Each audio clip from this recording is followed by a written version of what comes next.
Sensações dos Espíritos, Revista Espírita de dezembro de 1858. Sofrem os espíritos? Que sensações experimentam? Tais questões nos são naturalmente dirigidas e vamos tentar resolvê-las. Inicialmente, devemos dizer que, para isso, não nos contentamos com as respostas dos espíritos. De certa maneira, através de numerosas observações, tivemos que considerar a sensação com o fato. Em uma de nossas reuniões, pouco depois que São Luís nos transmitiu a bela dissertação sobre a avareza, inserida em nosso número do mês de fevereiro, um de nossos associados narrou o seguinte fato a propósito dessa mesma dissertação.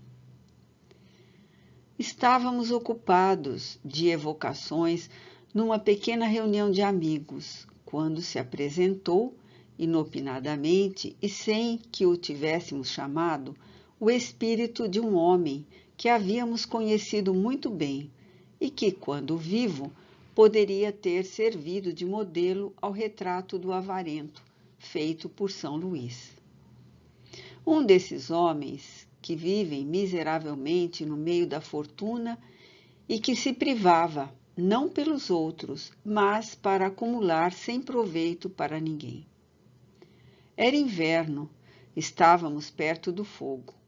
De repente, aquele espírito lembrou-nos seu nome, no qual absolutamente não pensávamos, pedindo-nos permissão para vir durante 3 dias aquecer-se a nossa lareira, pois que sofria horrivelmente do frio que voluntariamente suportara durante a vida e que, por sua avareza, também fizera os outros suportar. Era um alívio que experimentaria, acrescentou, caso concordássemos com o pedido. Aquele espírito, pois, experimentava penosa sensação de frio. Mas, como a experimentava? Eis aí a dificuldade. A esse respeito, dirigimos a São Luís as seguintes perguntas. Consentireis em dizer-nos como esse espírito de avarento, que não tinha mais o corpo material, podia sentir frio e pedir para se aquecer? Resposta. Podes representar os sofrimentos do espírito pelos sofrimentos morais. Concebemos os sofrimentos morais como pesares, remorsos, vergonha, mas o calor e o frio, a dor física, não são efeitos morais. Experimentariam os espíritos tais sensações? Resposta. Tua alma sente frio? Não, mas tem consciência da sensação que age sobre o corpo. Disso parece resultar que esse espírito de avarento não sentia um frio real, mas a lembrança da sensação do frio que havia suportado, e essa lembrança, tida por ele como realidade, tornava-se um suplício. Resposta. É mais ou menos isso. Fique bem entendido que há uma distinção que compreendeis perfeitamente entre a dor física e a dor moral. Não se deve confundir o efeito com a causa. Se bem entendemos, poderíamos, ao que nos parece, explicar as coisas do seguinte modo. O corpo é o instrumento da dor. Se não é a causa primária desta, é pelo menos a causa imediata. A alma tem a percepção da dor. Essa percepção é o efeito. A lembrança que da dor a alma conserva pode ser muito penosa, mas não pode ter ação física. De fato, nem o frio, nem o calor são capazes de desorganizar os tecidos da alma, que não é suscetível de congelar-se nem de queimar-se. Não vemos todos os dias a recordação ou a apreensão de um mal físico produzirem o efeito desse mal, como se real fosse? Não as vemos até causar a morte? Toda a gente sabe que aqueles cujos membros foram amputados costumam sentir dor no membro que lhes falta. Certo que aí não está a sede, ou sequer o ponto de partida da dor. O que há apenas é que o cérebro guardou esta impressão. Lícito, portanto, será admitir-se que coisa análoga ocorra nos sofrimentos do espírito após a morte. Essas reflexões são justas? Resposta: sim. Mais tarde, porém, compreendereis melhor ainda. Esperai que novos fatos venham vos fornecer motivos de observação. Deles tirareis consequências mais completas. Isso se passava no começo de 1858. Desde então, com efeito, um estudo mais aprofundado do perispírito, que desempenha um papel tão importante em todos os fenômenos espíritas e do qual não se tinha ainda conhecimento.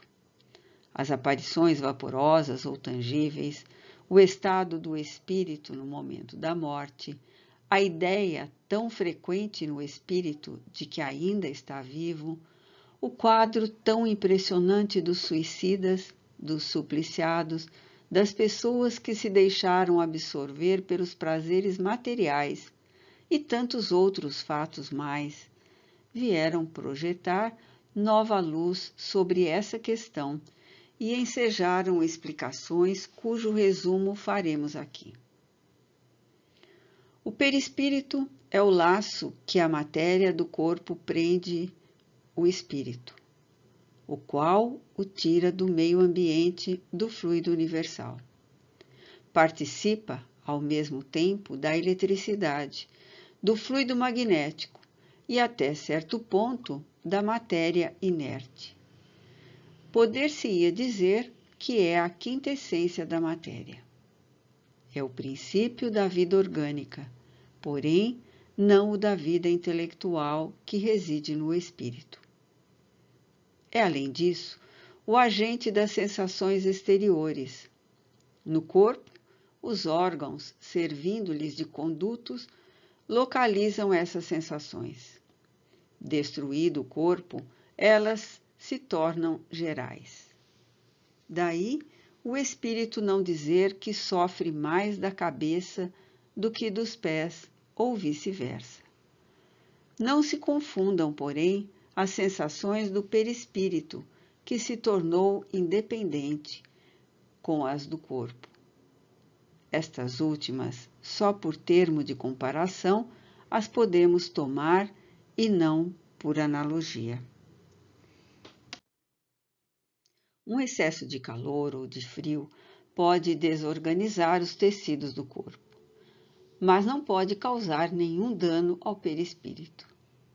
Liberto do corpo, o espírito pode sofrer, mas esse sofrimento não é corporal, embora não seja exclusivamente moral, como o remorso, pois que ele se queixa de frio e calor. Também não sofre mais no inverno do que no verão. Temo-los visto atravessar chamas sem experimentarem qualquer dor. Nenhuma impressão lhes causa, conseguintemente, a temperatura. A dor que sentem não é, pois, uma dor física propriamente dita. É um vago sentimento íntimo que o próprio espírito nem sempre compreende bem, precisamente porque a dor não se acha localizada e porque não a produzem agentes exteriores. É mais uma reminiscência do que uma realidade. Reminiscência, porém, igualmente penosa.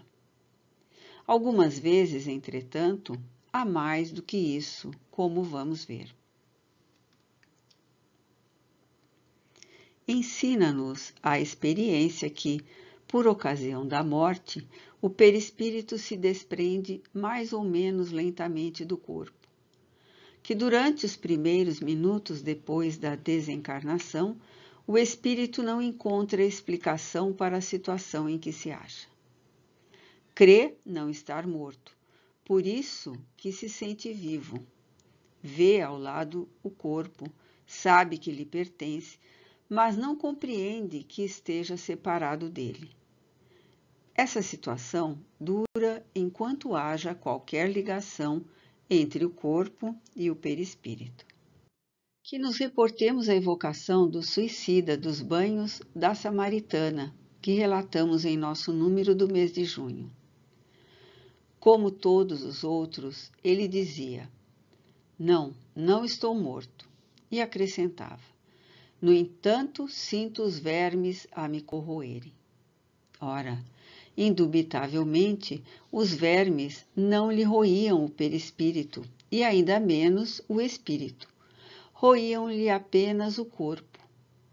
Como, porém, não era completa a separação do corpo e do perispírito, uma espécie de repercussão moral se produzia, transmitindo ao espírito o que estava ocorrendo no corpo.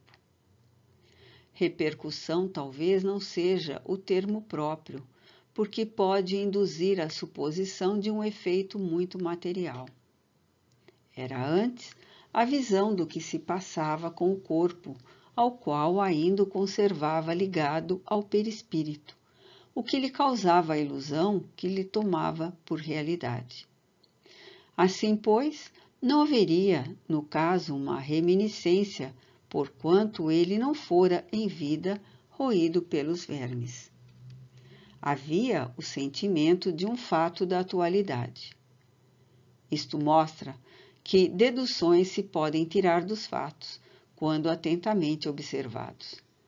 Durante a vida, o corpo recebe impressões exteriores e as transmite ao espírito por intermédio do perispírito, que constitui, provavelmente, o que se chama fluido nervoso. Uma vez morto, o corpo nada mais sente, por já não haver nele espírito nem perispírito. Este, desprendido do corpo, experimenta a sensação, porém, como já não lhe chega por um conduto limitado, ela se lhe torna geral. Ora, não sendo o perispírito realmente mais do que simples agente de transmissão, pois que no espírito é que está a consciência, lógico será deduzir-se que, se pudesse existir perispírito sem espírito, aquele nada sentiria, exatamente como um corpo que morreu. Do mesmo modo, se o espírito não tivesse perispírito, seria inacessível a toda e qualquer sensação dolorosa. É o que se dá com os espíritos completamente purificados. Sabemos que, quanto mais eles se purificam, tanto mais etérea se torna a essência do perispírito, donde se segue que a influência material diminui à medida que o espírito progride, isto é, à medida que o próprio perispírito se torna menos grosseiro. Mas, dir-se-á, desde que pelo perispírito é que as sensações agradáveis, da mesma forma que as desagradáveis, se transmitem ao espírito, sendo o espírito puro inacessível a umas, deve ser igualmente a outras. Assim é, de fato, com relação às que provêm unicamente da influência da matéria que conhecemos. O som dos nossos instrumentos, o perfume das nossas flores, nenhuma impressão lhe causam. Entretanto, ele experimenta sensações íntimas de um encanto indefinível, das quais ideia alguma podemos formar, porque a esse respeito somos quais cegos de nascença diante da luz. Sabemos que isso é real. Mas por que meio se produz? Até lá não vai a nossa ciência. Sabemos que no espírito há percepção, sensação, audição, visão, que essas faculdades são atributos do ser todo e não, como no homem, de uma parte apenas do ser. Mas de que modo ele as tem? Ignoramo-lo. Os próprios espíritos nada nos podem informar sobre isso, por inadequada nossa linguagem a exprimir ideias que não possuímos, do mesmo modo que uma população de cegos não haveria termos que exprimissem os efeitos da luz. O mesmo ocorre com respeito à língua dos selvagens, para traduzir ideias referentes às nossas artes, ciências e doutrinas filosóficas. Dizendo que os espíritos são inacessíveis à impressão da matéria que conhecemos, referimos-nos aos espíritos muito elevados, cujo envoltório etéreo não encontra analogia neste mundo. Outro tanto não acontece com os de perispírito mais denso, os quais percebem os nossos sons e odores, não, porém, apenas por uma parte limitada de suas individualidades, conforme lhes sucedia quando vivos. Pode-se dizer que, neles, as vibrações moleculares se fazem sentir em todo o ser e lhes chegam assim ao sensorium comune, que é o próprio espírito, embora de modo diverso e talvez também dando uma impressão diferente, o que modifica a percepção. Eles ouvem o som da nossa voz, entretanto nos compreendem sem o auxílio da palavra, somente pela transmissão do pensamento. Em apoio do que dizemos, há o fato de que essa penetração é tanto mais fácil quanto mais desmaterializado está o espírito. Pelo que concerne à vista, essa para o espírito independe da luz qual a temos. A faculdade de ver é um atributo essencial da alma, para quem a obscuridade não existe. É, contudo, mais extensa, mais penetrante nas mais purificadas. A alma, ou o espírito, tem, pois, em si mesma a faculdade de todas as percepções. Estas, na vida corpórea, se obliteram pela grosseria dos órgãos do corpo. Na vida extracorpórea, se vão desanuviando, à proporção que o invólucro semimaterial se eteriza. Aurido no meio ambiente, esse invólucro varia de acordo com a natureza dos mundos.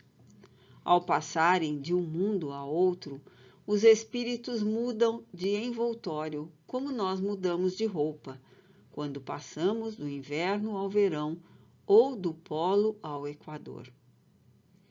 Quando vêm visitar-nos, os mais elevados se revestem do perispírito terrestre, e então suas percepções se produzem como no comum dos espíritos. Todos, porém, assim os inferiores como os superiores, não ouvem nem sentem, senão o que queiram ouvir ou sentir. Não possuindo órgãos sensitivos, eles podem livremente tornar ativas ou nulas suas percepções. Uma só coisa são obrigados a ouvir: os conselhos dos espíritos bons. A vista, essa é sempre ativa, mas eles podem fazer-se invisíveis uns aos outros, conforme a categoria que ocupem. Podem ocultar-se dos que lhes são inferiores, porém não dos que lhes são superiores. Nos primeiros instantes que se seguem à morte, a visão do espírito é sempre turbada e confusa. Aclara-se à medida que ele se desprende e pode alcançar a nitidez que tinha durante a vida terrena, independentemente da possibilidade de penetrar através dos corpos que nos são opacos. Quanto à sua extensão através do espaço infinito, no passado e no futuro, vai depender do grau de pureza e de elevação do espírito. Objetarão, talvez, toda essa teoria nada tem de tranquilizadora. Pensávamos que, uma vez livres do nosso grosseiro envoltório, instrumentos das nossas dores, não mais sofreríamos. E eis que nos informais que ainda sofreremos. Desta ou daquela forma, será sempre sofrimento. Assim, pode dar-se que continuemos a sofrer e muito, e por longo tempo, mas também que deixemos de sofrer até mesmo desde o instante em que se nos acabe a vida corporal. Os sofrimentos deste mundo independem, algumas vezes, de nós. Muito mais vezes, contudo, são devidos à nossa vontade. Remonte cada um à origem deles e verá que a maior parte de tais sofrimentos são efeitos de causas que lhe teria sido possível evitar. Quantos males, quantas enfermidades não deve o homem aos seus excessos, à sua ambição, numa palavra, às suas paixões? Aquele que sempre vivesse com sobriedade, de nada abusasse, que fosse sempre simples nos gostos e modesto nos desejos, a muitas tribulações se forraria. O mesmo se dá com o espírito. Os sofrimentos por que passa são sempre a consequência da maneira por que viveu na terra.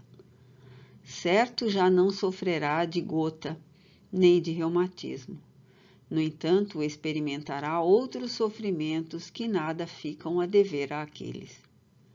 Vimos que seu sofrer resulta dos laços que ainda o prendem à matéria, que quanto mais livre estiver da influência desta, ou por outra, quanto mais desmaterializado se achar, menos dolorosas sensações experimentará.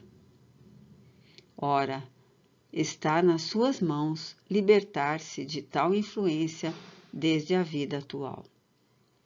Ele tem o livre-arbítrio, tem, por conseguinte, a faculdade de escolha entre o fazer e o não fazer. Dome suas paixões animais, não alimente o ódio, nem inveja, nem ciúme, nem orgulho. Não se deixe dominar pelo egoísmo. Purifique-se nutrindo bons sentimentos. Pratique o bem. Não ligue às coisas deste mundo importância que não merecem. E então, embora revestido do invólucro corporal, já estará depurado, já estará liberto do jugo da matéria. E quando deixar esse invólucro, não mais lhe sofrerá influência. Nenhuma recordação dolorosa lhe advirá dos sofrimentos físicos que haja padecido. Nenhuma impressão desagradável eles lhe deixarão, porque apenas terão atingido o corpo e não a alma. Sentir-se-á feliz por se haver libertado deles, e a paz da sua consciência o isentará de qualquer sofrimento moral. Interrogamos aos milhares espíritos que na Terra pertenceram a todas as classes da sociedade, ocuparam todas as posições sociais. Estudamo-los em todos os períodos da vida espírita, a partir do momento em que abandonaram o corpo. Acompanhamo-los passo a passo na vida de além-túmulo, para observar as mudanças que se operavam neles, nas suas ideias, nos seus sentimentos. E sob esse aspecto, não foram os que aqui se encontraram entre os homens mais vulgares os que nos proporcionaram menos preciosos elementos de estudo. Ora, notamos sempre que os sofrimentos guardavam relação com o proceder que eles tiveram e cujas consequências experimentavam. Que a outra vida é fonte de inefável ventura para os que seguiram o bom caminho. Deduz-se daí que, aos que sofrem, Isso acontece porque quiseram, que, portanto, só de si mesmos devem queixar-se, quer neste, quer no outro mundo. Certos críticos ridicularizaram algumas de nossas evocações, por exemplo, a do assassino Lemar, achando singular que nos ocupássemos de seres assim tão ignóbeis quando temos tantos espíritos superiores à nossa disposição.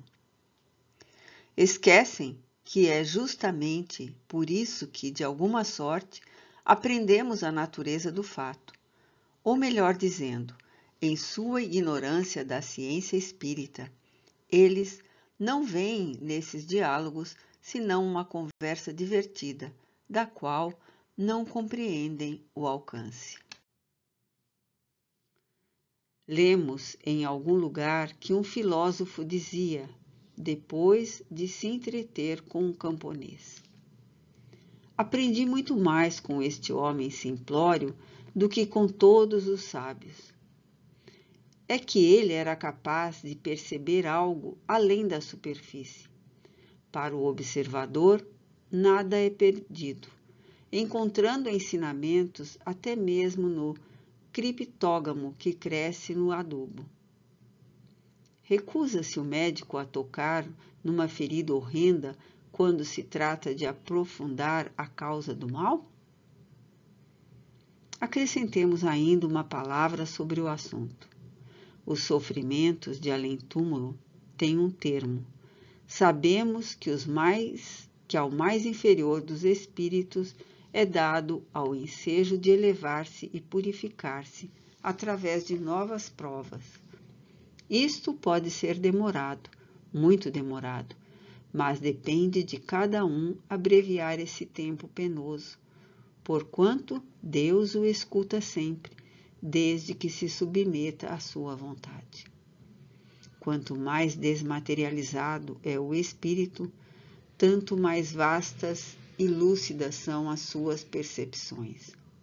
Quanto mais está sob o domínio da matéria, o que depende inteiramente de seu gênero de vida terrestre, mais elas serão limitadas e veladas. Quanto mais a visão moral de um se estende para o infinito, tanto mais restrita é a do outro. Os espíritos inferiores têm apenas uma noção vaga, confusa, incompleta e muitas vezes nula do futuro, como não vislumbram o termo de seus sofrimentos. Acreditam que sofrerão sempre, o que para eles ainda é um castigo. Se a posição de uns é aflitiva, terrível mesmo, não é por isso desesperadora. A dos outros é eminentemente consoladora. Cabe, pois, a nós escolher, isto é, da mais elevada moralidade. Os cépticos duvidam da sorte que nos aguarda após a morte. Nós lhe mostramos o que há, acreditando ter-lhes prestado um serviço. Assim, vimos mais de um deles recuar de seu erro ou, pelo menos, refletir sobre aquilo que antes censurava. Nada como nos darmos conta da possibilidade das coisas. Se tivesse sido sempre assim, não haveria tantos incrédulos e a religião e a moral só teriam a ganhar. Entre muitos, a dúvida religiosa não procede senão da dificuldade que tem em compreender certas coisas. São espíritos positivos, não organizados para a fé cega, que só admitem aquilo que para eles tem uma razão de ser. Tornai as coisas acessíveis à sua inteligência e eles as aceitarão, porque, no fundo, não pedem mais do que isso para crerem, e porque a dúvida lhes é uma situação mais penosa do que imaginamos e do que eles gostariam de admitir. De tudo o que foi dito, não há absolutamente um sistema, nem ideias pessoais, Nem mesmo foram alguns espíritos privilegiados que nos ditaram essa teoria. Trata-se do resultado de estudos feitos sobre as individualidades, corroborados e confirmados pelos espíritos, cuja linguagem não pode deixar dúvida sobre sua superioridade. Julgamo-los por suas palavras e não pelo nome que carregam ou que se podem atribuir. Sensações dos espíritos. Este estudo explora as interpretações e entendimentos das sensações dos espíritos, segundo as observações feitas na Revista Espírita de dezembro de 1858. O texto discute como os espíritos, após a morte física, continuam a experimentar sensações. Essas sensações são descritas como diferentes das experiências sensoriais humanas, pois os espíritos não possuem um corpo físico. Introdução ao tema. O artigo Sensações dos Espíritos explora como os espíritos, após a morte física, continuam a experimentar sensações. A abordagem é baseada nas comunicações mediúnicas e nas observações feitas por estudiosos do espiritismo, particularmente Allan Kardec, o fundador da doutrina. 2. Natureza das sensações. Os espíritos mantêm sensações mesmo após a morte, mas essas sensações são diferentes da que experimentamos como seres encarnados. Enquanto estamos vivos, nossas sensações dependem dos órgãos físicos, olhos, ouvidos, pele, etc. Após a morte, o espírito continua a sentir, mas de maneira mais sutil e refinada, através do perispírito, que é a envoltura semimaterial que liga o espírito ao corpo físico. 3. Experiência narrada. Experiência de um espírito avarento. Um espírito avarento pediu para aquecer-se à lareira, pois sofria de frio. Este pedido levanta a questão de como um espírito sem corpo pode sentir frio. 4. Tipos de sensações. A. Sensações prazerosas e dolorosas. Assim como na vida física, os espíritos podem sentir prazer e dor. No entanto, a intensidade e a natureza dessas sensações dependem do estado moral e espiritual do espírito. B. Prazer para espíritos elevados. Espíritos que evoluíram moralmente e realizaram boas ações sentem sensações agradáveis, como paz, alegria e harmonia. C. Sofrimento para espíritos menos evoluídos. Espíritos que cometeram ações negativas ou que estão apegados às coisas materiais podem sentir dor, angústia e remorso. 5. O papel do perispírito. O perispírito é essencial na transmissão das sensações espirituais. Ele serve como um intermediário entre o espírito e o mundo espiritual, mantendo as sensações de prazer ou sofrimento. Este corpo espiritual ainda carrega as impressões e experiências da vida terrena, adaptando-as ao novo estado de existência do espírito. 6. Processo de desprendimento do perispírito. O processo de desprendimento do perispírito do corpo é descrito como a transição que ocorre na morte, onde o perispírito, que é a envoltura semimaterial do espírito, se desliga gradualmente do corpo físico. Esse desprendimento não é instantâneo, pode variar em duração e dificuldade, dependendo da condição moral e espiritual do indivíduo.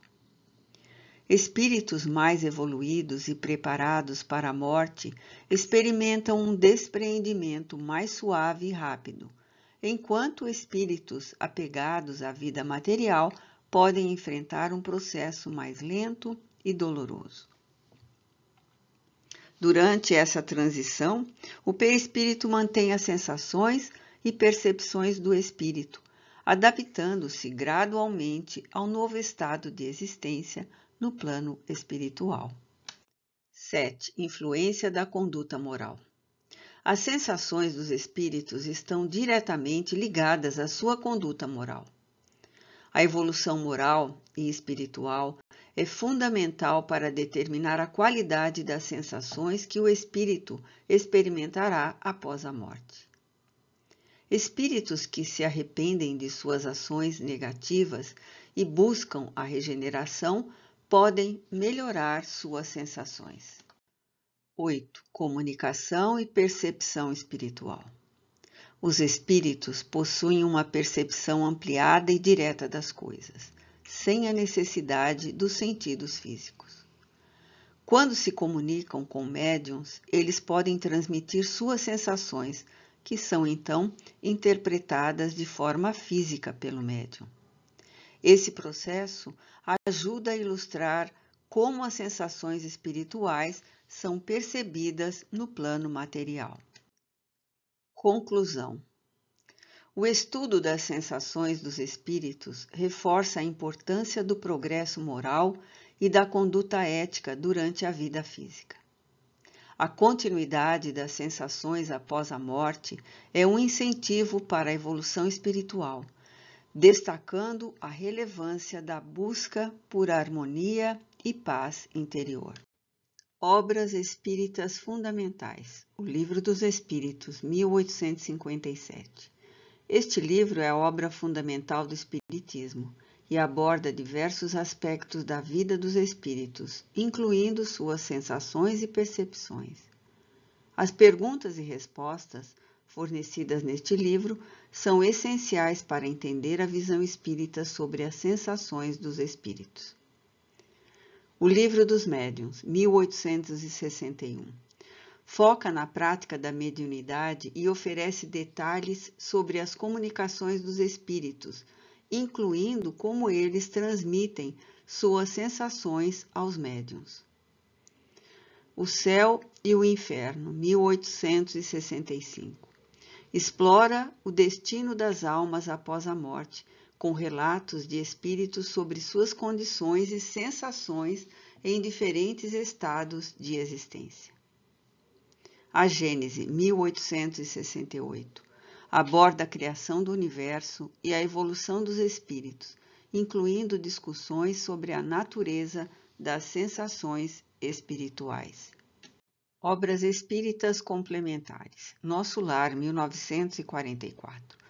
Por Francisco Cândido Xavier, ditada pelo espírito André Luiz, descreve a vida no mundo espiritual, incluindo as sensações e experiências dos espíritos em uma colônia espiritual. Memórias de um Suicida, 1955, por Ivone A. Pereira, ditado pelo espírito Camilo Cândido Botelho, que sabemos ser Camilo Castelo Branco. Relata as experiências e sensações de um espírito após cometer suicídio, oferecendo uma visão detalhada das consequências espirituais dessa ação. Apenas uma curiosidade, a Ivone escreveu essa obra em 1926, mas só publicou em 1955, depois da inserção da parte doutrinária que foi feita por Leon Denis. Talvez fosse publicado na época que ela escreveu, ela seria considerada fictícia, mas como ela foi publicada depois do Nosso Lar, que já foi mais aceita, isso facilitou a aceitação da obra dela também, devido às sensações, à descrição do mundo espiritual e tudo mais. Obras não espíritas relacionadas. Pensei ser interessante citar essas obras para confirmar o que Allan Kardec acreditava, que um dia a ciência caminharia junto com a espiritualidade. Então, o primeiro é Vida Depois da Vida. O livro de Raymond Moody, publicado em 1975, é um estudo pioneiro sobre experiências de quase-morte, EQM. Quem deu esse nome foi o próprio Moody. Ele investigou relatos de pessoas que foram clinicamente mortas ou perto da morte e depois reviveram. Ele compilou e analisou essas experiências, identificando padrões comuns nos relatos, como a sensação de flutuar fora do corpo, passar por um túnel, encontrar seres de luz, rever momentos da vida e experimentar uma sensação de paz e ausência de dor. A obra abriu caminho para o estudo científico e filosófico das EQMs, levantando questões sobre a natureza da vida após a morte e a sobrevivência da consciência além da morte física. Em 1992, ele publicou outro livro, A Luz do Além, que é uma continuação do seu trabalho sobre experiências de quase morte. Neste livro, ele explora com mais profundidade as implicações das EQMs e apresenta novos relatos e pesquisas realizadas desde a publicação de sua obra anterior. Ele examina temas como transformação pessoal e espiritual que muitas pessoas se relacionam após uma EQM, o impacto dessas experiências na percepção da vida e da morte, e as semelhanças entre EQMs e outras experiências espirituais ou místicas. Moody também discute como as EQMs podem influenciar a maneira como vivemos nossas vidas e como encaramos a mortalidade, oferecendo uma perspectiva mais abrangente sobre as consequências psicológicas e espirituais. Proof Heaven, ou em português, Uma Prova do Céu, escrito por Ibn Alexander e publicado em 2012. É um relato autobiográfico do neurocirurgião que descreve sua própria experiência de quase morte. Em 2008, Alexander sofreu uma forma rara de meningite bacteriana que o deixou em coma por 7 dias. Durante esse período, ele relatou ter tido uma profunda experiência espiritual que ele acredita ser uma visão do céu.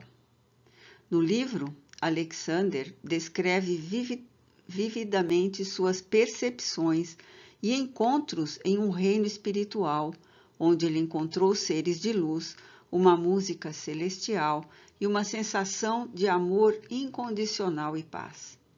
Ele argumenta que sua experiência, dada sua formação científica e ceticismo prévio, é uma evidência da existência da vida após a morte e da consciência além do corpo físico.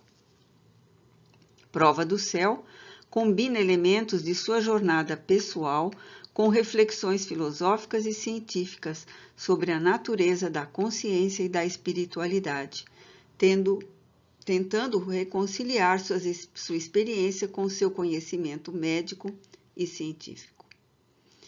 Eu tomei conhecimento deste autor assistindo uma live de Sami Awada, que eu vou colocar depois da apresentação deste meu trabalho.